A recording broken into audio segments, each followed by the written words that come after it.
Want to come ahead? So our first talk is going to be by Vlad, who produced this wonderful magazine here. So, Breaking FUD with Vlad.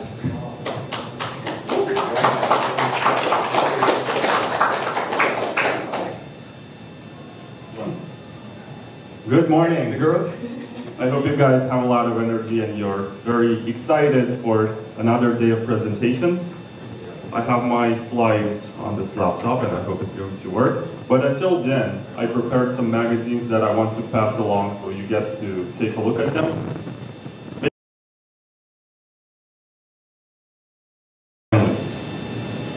So the reason why the template is not the most beautiful is that I have been using OpenOffice as opposed to Microsoft Office or whatever. But I guess it's readable. So the title of my presentation is Breaking FUD, my plans to onboard the next 1 billion people to Bitcoin. Basically, the assumption from which I'm starting is that Bitcoin has been around for 14.5 years. Most people around the world know about it. But the problem is that most of them know what the government or the mainstream media has told them about Bitcoin. And there are certain ideas that you cannot really get out of their heads unless you take a different approach.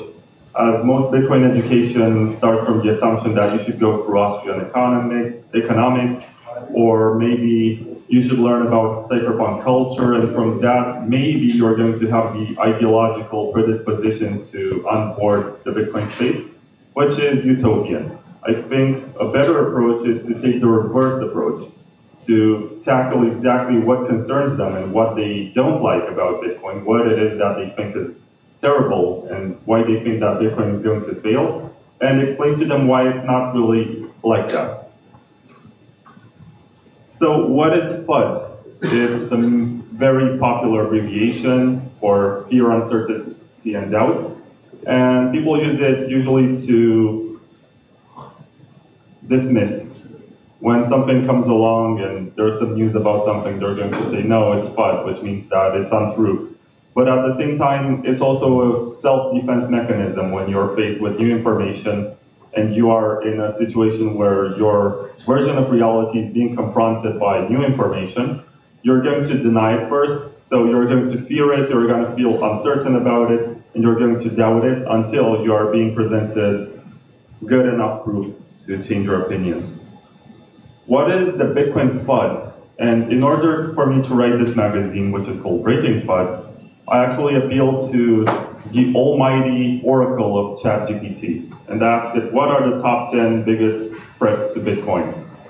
And I was given these answers, and I took it as a challenge, as a man versus machine battle. And I wrote the articles without ChatGPT, but basically to explain why ChatGPT is wrong about describing Bitcoin, why government regulation will not put an end to it, why altcoins will not replace it, at least not in the current design with blockchains and stuff, that it doesn't scale, and there are lots of efforts in this regard that do not get enough attention. It might have security issues. I actually wrote this article in collaboration with Peter Todd, who's not here, and also Pavel Rusnak from Trezor, better known as Stick. And they provided some feedback on some of the technical terms. Basically, I explained how quantum computing is not there and cannot break the cryptography behind Bitcoin. I also explained how hard it is to brute force a BIP39 seed phrase or a passphrase from Bitcoin Core. And yeah, I think this is a very important topic to be discussed, and a lot of people are concerned about security in Bitcoin, and I'm happy that I have an article about this. There's also one about volatility, and volatility is always something relative, like volatile against what?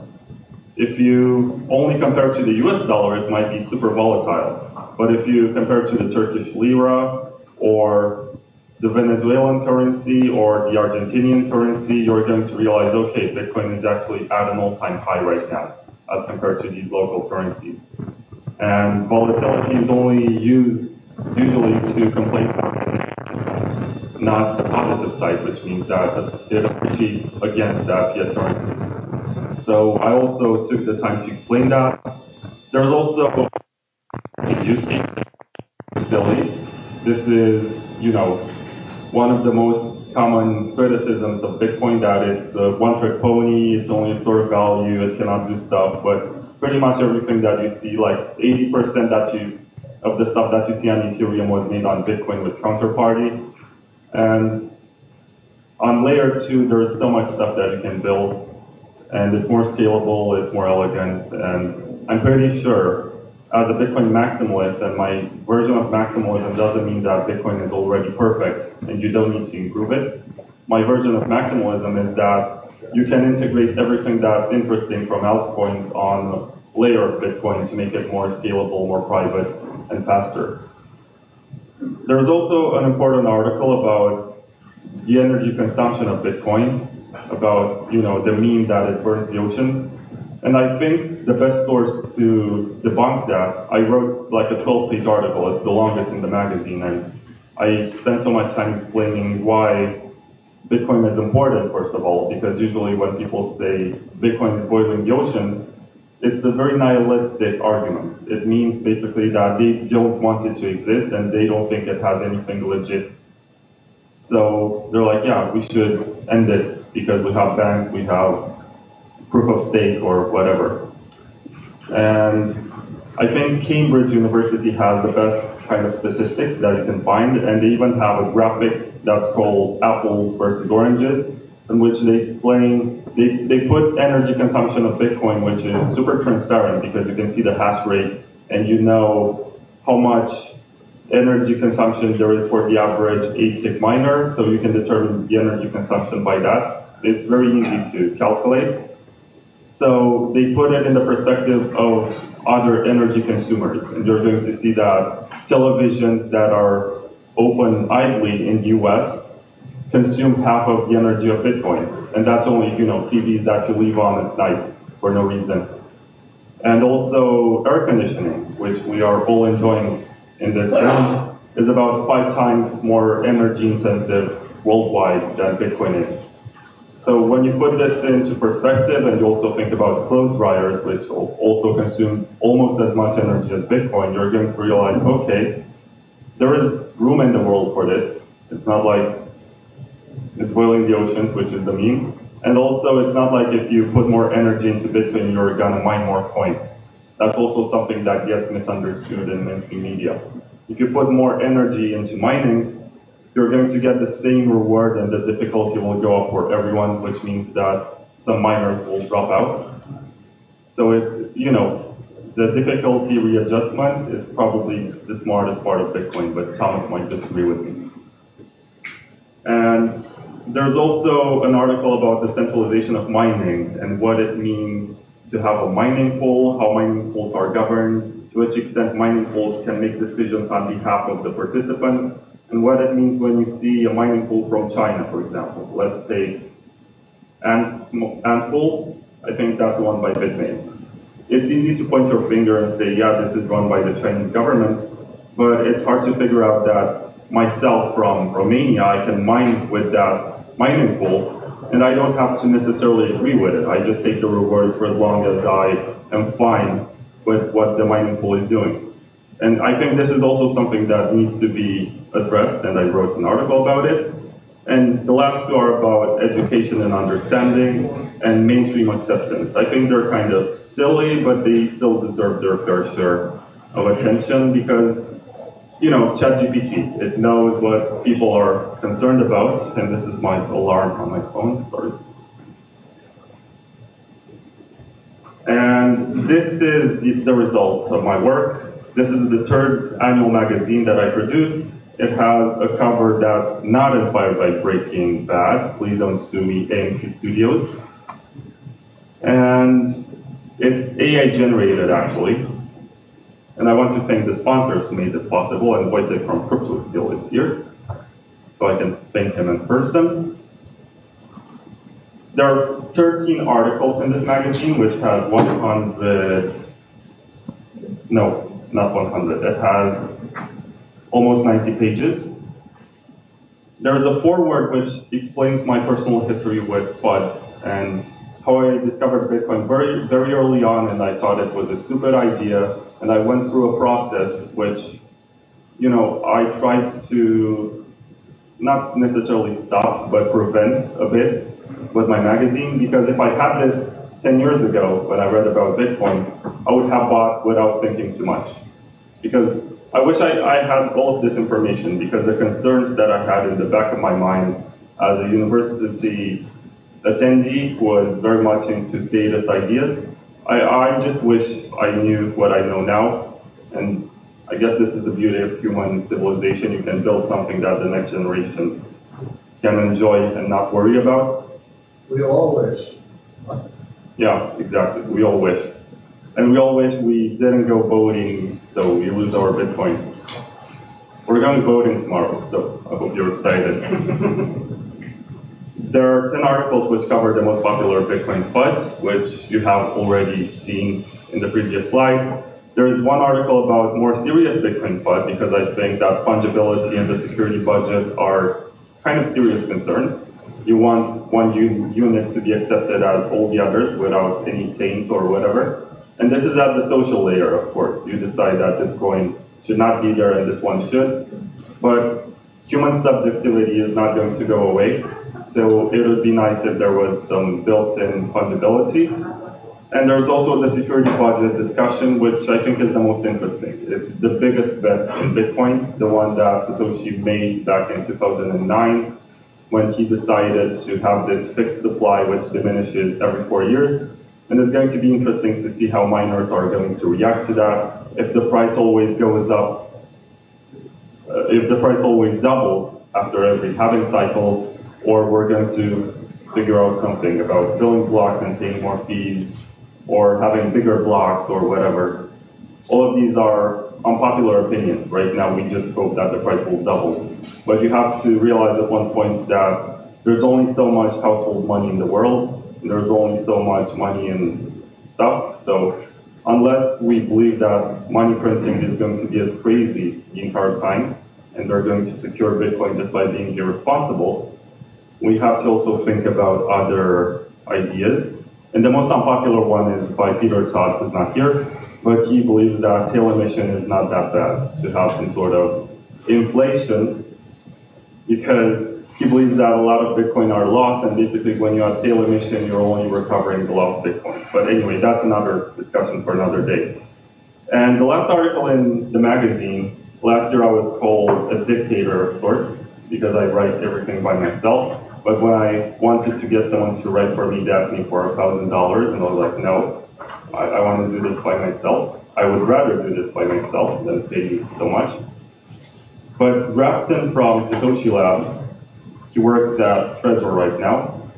He wrote a story about how he convinced his friend to join Bitcoin. He was a Bitcoin skeptic, and basically he encouraged him to buy a Nintendo Switch from him using Bitcoin, and since then he has been an avid stacker. I guess that's the most fashionable term. So how can breaking FUD help? How do you help someone overcome their personal FUD? You send them a book about Bitcoin, you ask them to listen to a 2-hour podcast episode. I don't think they're going to care. I tried so many times to send them a Bitcoin book and be like, oh yeah, read this, because by the end of it, you're going to finally understand it. And they did not read it. They did not care. They did not even read the foreword or the back pages or whatever. They put it on the shelf. I have this now. I have to take care of it. And what I try to do with Breaking FUD is to make every article not longer than 10 minutes, so that people can read very fast. We all have short attention spans. We all spend too much time on social media. We all wish that the information was more compressed in a way that gets to the point faster than to take us through cypherpunk history, Austrian economics, and all of that stuff that we believe are prerequisites to get into Bitcoin afterwards.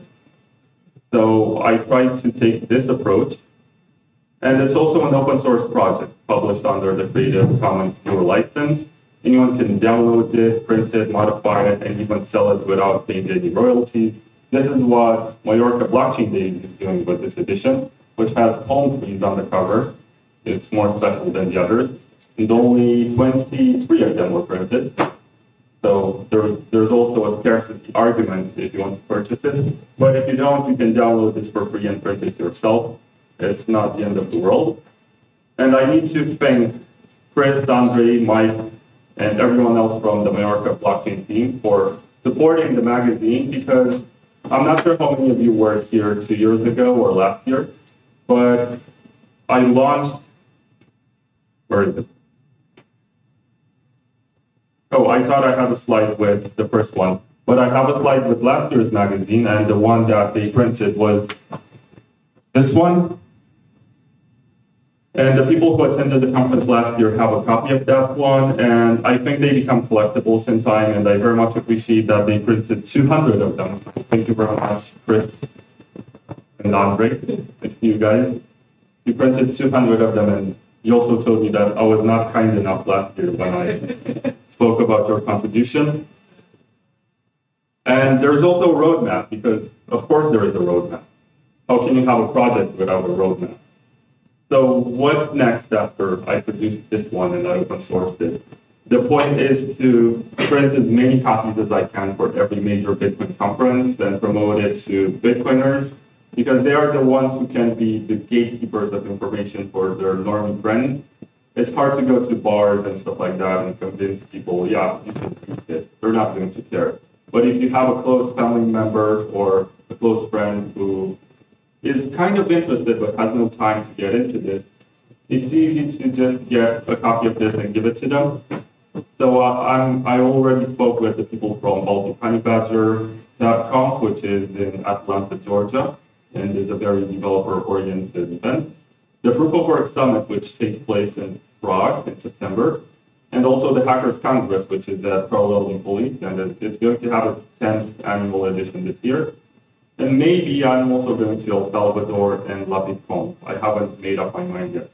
But these are big conferences, and I'm going to tell you more about what else I'm doing. Because I have a German translation of this already. Last year I had the Spanish and the French translation, and the Spanish one never went to Spain. It only went to El Salvador, and it went to Argentina. And I think I have about 300 copies that were sent there. I'm very fortunate. If Joshua from Voltoro was here, I would have thanked him, because he financed most of the printing for the El Salvador magazine. And for this one, I already have a German translation, which is sort of in beta mode, which means that I'm waiting for actual Germans to review it, to give some feedback, to tell me if it's good enough. I think that Chris took a look at it and said that it's pretty good, which means that I'm going to also open source that one. Myself, I'm working on a Romanian translation, because at first I was not sold on the idea of a Romanian community, but I see that there are some Telegram groups, and I'm a bit excited that there are people who are interested in this information. So I'm going to do this for them. And I also spoke with some guys. There was a guy from Brazil who is working on a Portuguese translation. And I have a friend from France who's also going to do a French version. Part 2 of the roadmap is the most obvious one. So if you get 1 billion people to buy $100 worth of Bitcoin, you're going to push the price to 100K from grassroots, without banks, without BlackRock, without MicroStrategy. Fuck these guys. We can do it grassroots. And then they're going to FOMO, because they see the price going up and the scarcity kicking in. And they're going to buy, and then we dump on them. We buy Toyota Supras and get zero friends. Yeah. And then we buy the dip, of course, because the institutions have weak hands and they're going to sell. They're going to crash the price, and then we buy back, and we tell them to go fuck themselves and stay away from Bitcoin. This is not theirs. Anyway, how can you support breaking FUD to make that happen? The easiest way is to download the magazine from btctkdr.com or github.com/vladec. That's my personal repository. If you read it, send relevant content to a Bitcoin skeptic. You can also record yourself reading the articles and post on streaming platforms. And you can help translate the content in your native language.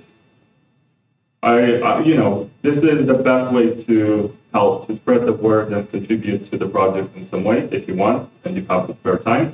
You can also buy a print version for yourself and then bring your friend, and you can see the prices, which I added last night because I consulted Andre. So it's being sold for €25, only the magazine. And they're all numbered and signed by myself and Chris, so they're kind of like physical NFTs. Or you can buy the bundle, which also has a t-shirt, and that's 40 euros. And there are other shops around the world that sell it, because I tried to do some deals and have it featured in as many places as I could. There is Shop&Bit from Poland, which is kind of like the Amazon of Europe. They deliver anything that you can think of, and if they don't have it, you can order it, and they're going to get it for you. And they printed some copies, and they're selling it for $30. So I guess this one is cheaper than the one from Shop&Bit. I mean, I'm not saying you should not buy from Shop&Bit either, but that's beside the point. There's also Carlo Nicolis in Prague that's selling it. Ellen Bits, I'm not sure, Ben is here. I spoke with Black Coffee and he said he's going to make some.